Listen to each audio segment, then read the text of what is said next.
Dr. Jose Zapata Calderon. I got it out. Thank you. Thank you. You take it from here. Muchísimas gracias por la invitación a UTLA, maestros y maestras unidos y unidas de Los Ángeles. Estamos aquí listos, ¿no?, para salir de aquí, para mover adelante un gran movimiento para nuestras escuelas, un movimiento que puede unir nuestras familias, nuestros estudiantes y nuestras maestras y maestros para desarrollar una coalición fuerte para el mejoramiento del sistema de educación. ¿Sí o no? Sí. Bueno, mire, siempre comienzo mis presentaciones en español para enseñar la fuerza del lenguaje, ¿verdad? Y también para enseñar un ejemplo de algo que se puede usar como forma de opresión de liberación. Si uno no puede participar, es muy duro desarrollar las más altas posibilidades de nuestra mentalidad y nuestras capacidades. ¿Cuántos de ustedes me entienden? Bueno, a todos ustedes hoy les vamos a dar una A y los demás una F, ¿verdad?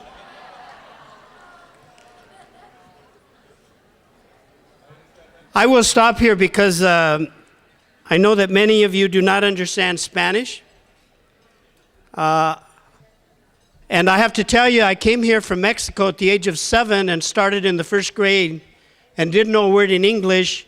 And they thought something was psychologically wrong with me and took me to the university to check my ears, my eyes, everything. And it was a teacher, Mrs. Elder. Thank God for Mrs. Elder, because she figured out that the only problem with me was that I just didn't understand English. And this is before bilingual education, she stayed with me after school.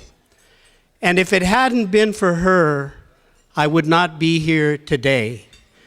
There were seven other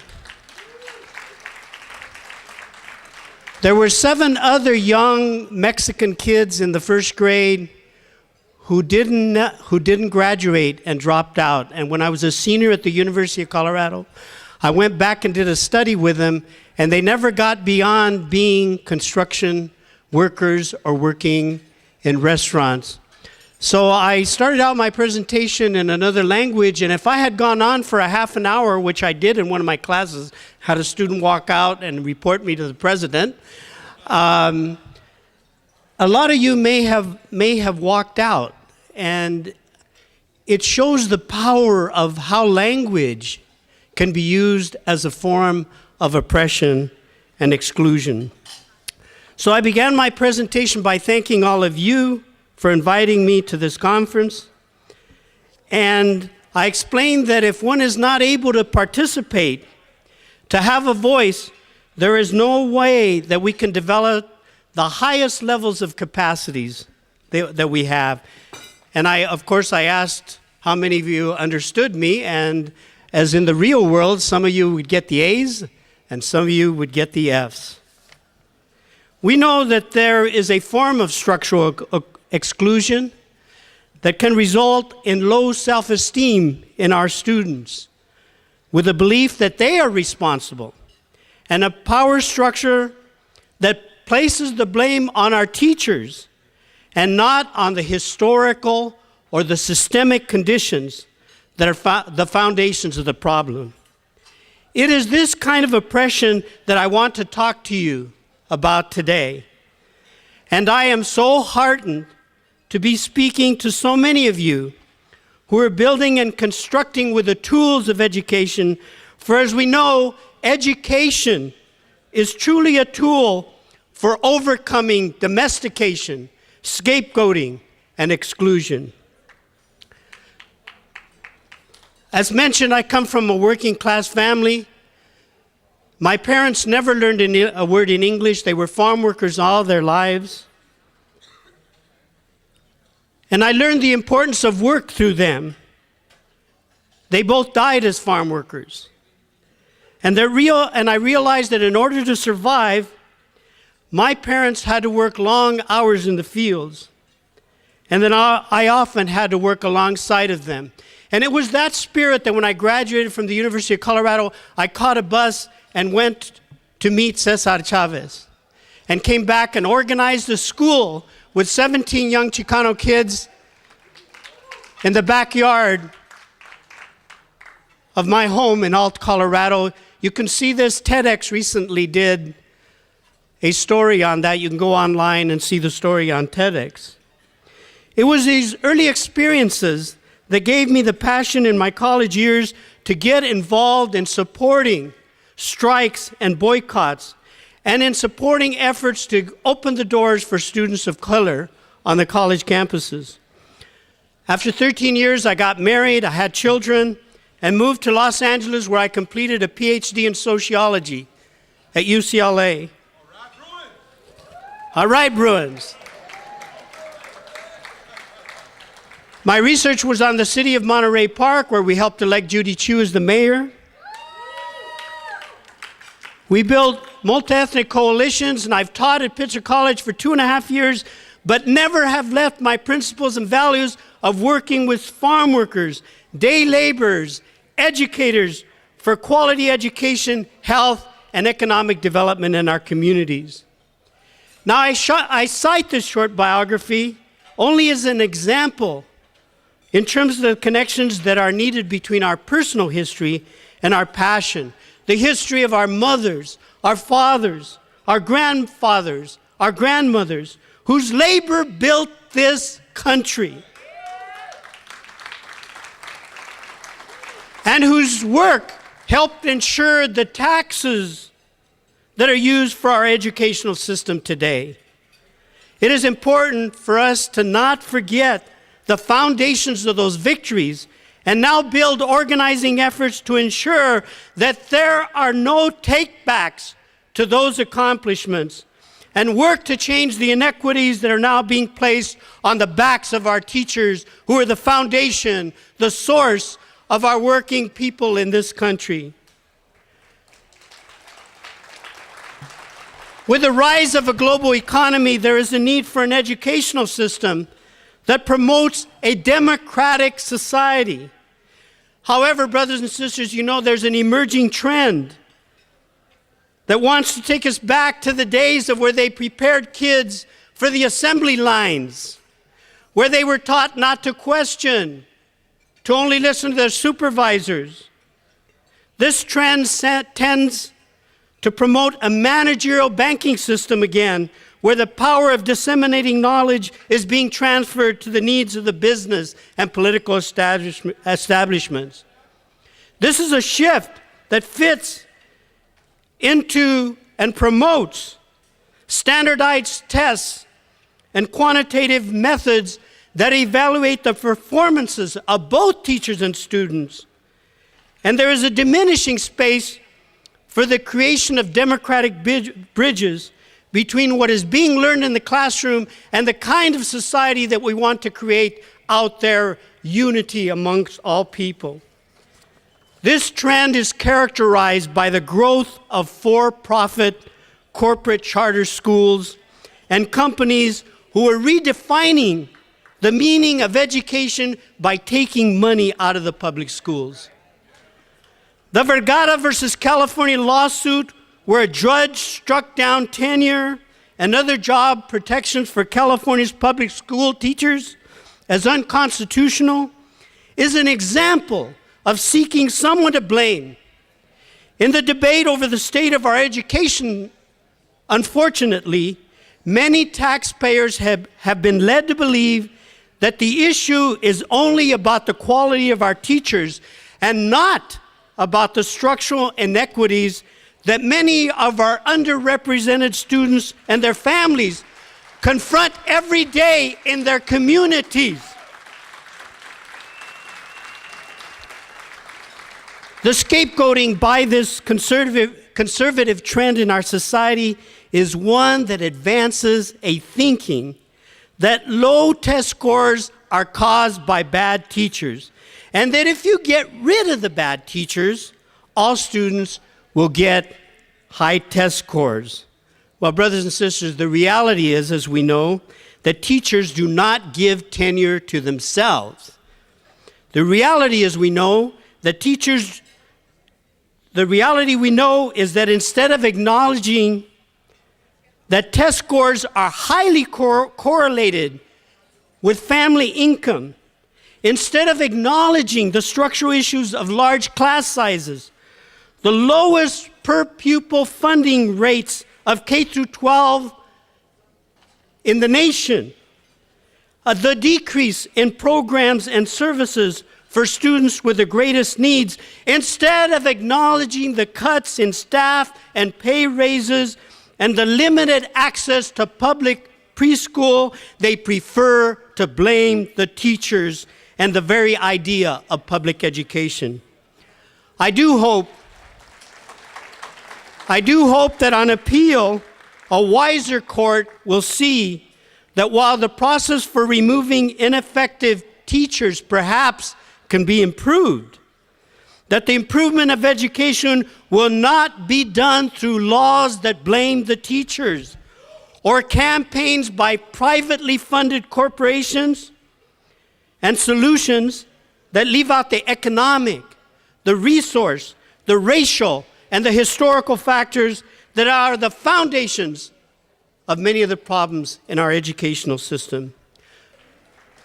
This trend, brothers and sisters, rather than tapping the passionate reason as to why so many of us, so many of your sons and daughters and college graduates become teachers, this trend vilifies teachers and is forcing many to turn away for that passionate reason of why they wanted to become teachers in the first place. This trend is based on misinformation, but brothers and sisters, who is better to correct that misinformation than all of you, the educators who know our families, who know our students in our diverse communities? This is the work of this conference. Brothers and sisters, with so many problems being faced today, there is a need for coalitions and strategies that all of you have been discussing in this conference between our students, our teachers, and our community-based organizations and educators, and advancing new forms of teaching and learning and research that can help develop the leadership that is the future and that is excited about participating in making the kind of society that we all want to live in. That is why I am so heartened by the UTLA strategy of not just taking up the issues for social justice at the workplace or in your schools, but being out there and supporting our immigrant children who were brought to this country at an early age. I was one of them. Supporting their families and bringing to light the many contributions that they have made, that they contribute $70 billion to the economy, and that if they were allowed to be legalized, all studies show that they would stimulate the economy with many, many more billions of dollars. So I stand with you, UTLA, and thank you for walking alongside of them outside the classroom, in the neighborhoods where they live, and bringing to light the issues of violence, poverty, drug cartels, and transnational government policies that have brought them here to work in the first place. I am heartened by your stances against racial violence in many places such as Ferguson. Yes, UTLA was there. And your solidarity with quality of life issues and organizations in our communities. It is this type of solidarity in action that will in turn, I can assure you, that will in turn deserve reciprocity in the campaigns that you are waging, in the negotiations that you are waging, campaigns that hearten me and our diverse communities, so that when you're leading those struggles, we're out there picketing, marching, organizing, and even going to jail as I did when they fired 17 workers in the dining hall at Pomona College. I went to jail with Unite HERE in support of those workers.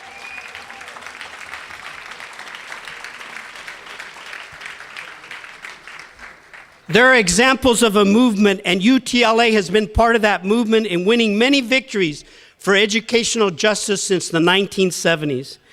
But especially now there are movements in Oregon and other places all over the country where educators are developing coalitions with parents, students, and community-based organizations such as the one I lead, the Latino and Latina Roundtable. And they're fighting for reduced standardized testing and having a voice in elections, in stopping the disrespect of the use of teacher jails, and in turning top-down decision-making into bottom-up democratic spaces. Democratic spaces where those, you, whose labor is the foundation of the seeds and fruit of pedagogy in those classrooms, so that you are not only listened to, but given a prominent place in the decision-making process, not only here, locally, statewide, but nationally. We are together on this, brothers and sisters. An injury to one is an injury to all.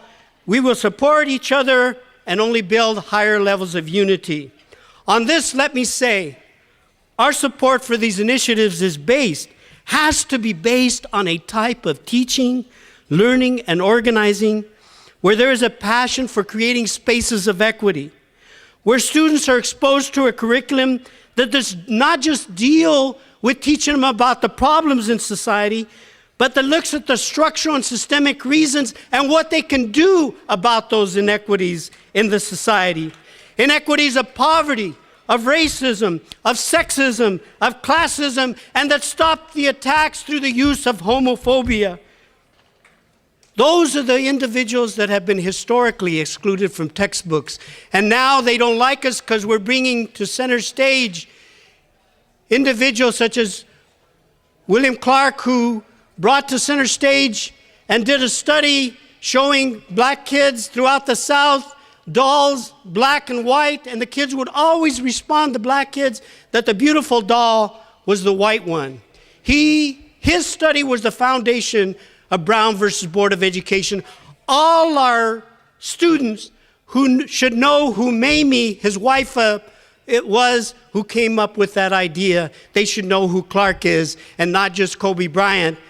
They should know so that we create the kind of models that show that we have the highest capacities. As Einstein said, every child is born a genius, and unfortunately the system tends to destroy their creativity by the time they're out of junior high school.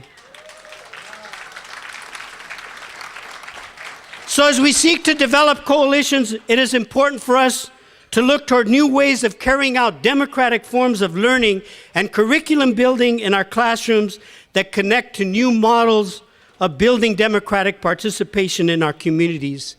I am heartened by the teachers who stand up and who will not just go along with the program or the status quo, but that seek to build new models that can help in advancing a more democratic and socially just culture in our society.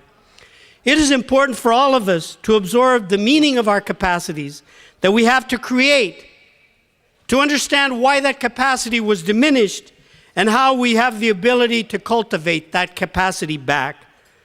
As leaders in the educational realm, we are called by our communities to be problem solvers. You know, brothers and sisters, this was the strength of Cesar Chavez. I dare to say that Cesar was an activist scientist, although he only went to the 8th grade.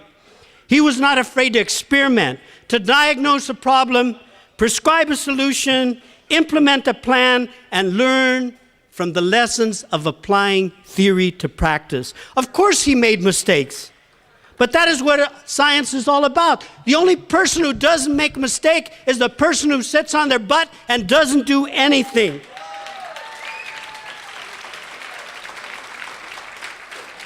So all of you here are obtaining the leadership skills of how to strengthen union efforts, reach out to the broad majority, and build a strong movement that ensures the use of this country's resources, our tax monies, for a good quality of life for all our people. You're all facing the question of whether it is possible to sustain oneself and not lose the principles and values of serving community, building collectivity, using one's abilities to create spaces of social justice and equality. And if they fire us for that reason, for standing up for principles and values, the community is there, the unions are there, the community-based organizations are there to make sure that you get your job back, because we know it is just.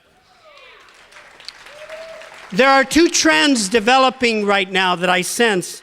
One is about the future as it is emerging. We're all part of that future. And one that wants to take us back before the civil rights movement. On the one, there is a trend that has been seeking to build unity among society's diverse groups in building the types of alliances and partnerships that are necessary to meet the challenges of this global economy. This includes cultivating the resources that are necessary to meet the needs of our students and our families. The other trend, as I pointed out, is one that wants to place the burden of this country's economic deficit problems on the backs of our teachers, on our immigrants and poor people, on our working people, through cutbacks in resources and cutbacks in our democratic participation at the bottom and not at the top. We need you, brothers and sisters, to cultivate, to be seed planters, to create spaces in our homes, in our programs, and with our families that are examples of the kind of world we want to live in. We have the power to do that. Maybe we can't change the entire system, but we can start in our own homes. You know, in my home, when my kids were growing up, we met every Sunday and we divided up all the work in the house. My son Joaquin, in fact, he became a union organizer, and he said one of the things that taught him to negotiate, he went on strike one time. And the reason he went on strike was he wanted us to get masks for him. He wanted rubber gloves. He wanted us to use chemicals that were toxic. And he eventually won.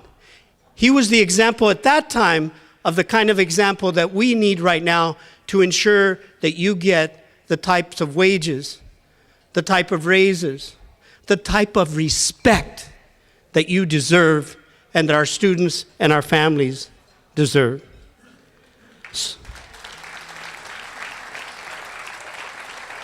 We have the power to create those spaces.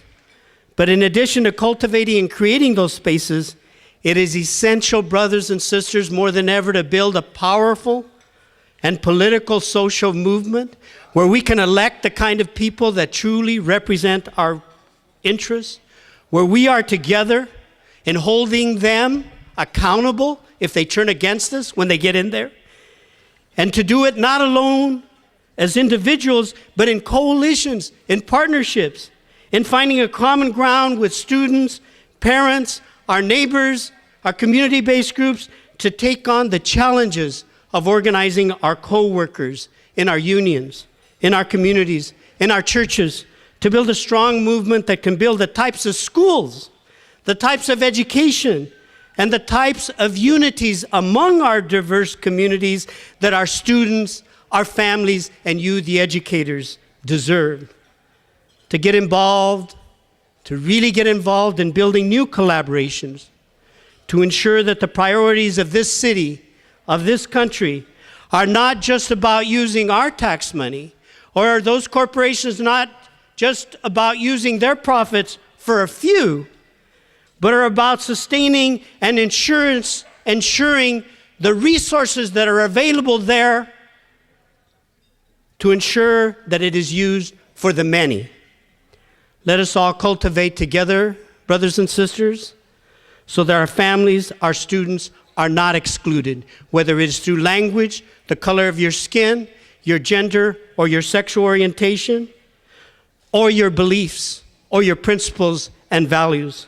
So they are not silenced, so that our future generations have the type of high-quality education, nutrition, healthcare, preschool, K through 12, open doors in college, and the caring and respect that they deserve. That all of you, the teachers, the learners, the educators, the backbone of this society, are not excluded, brothers and sisters, not silenced, but receive the kind of respect that you deserve. And I hope that all of us walk out of this door and go out back to our communities and to our schools and our churches and wherever we are at and organize, telling everyone I'm organizing with my principles and values to use all the labor that I use and the contributions that I use to make sure that what I produced is used to create the kind of community, the kind of country that I want to live in, the kind of society that all of us, you and I, deserve. Sí se puede. Thank you.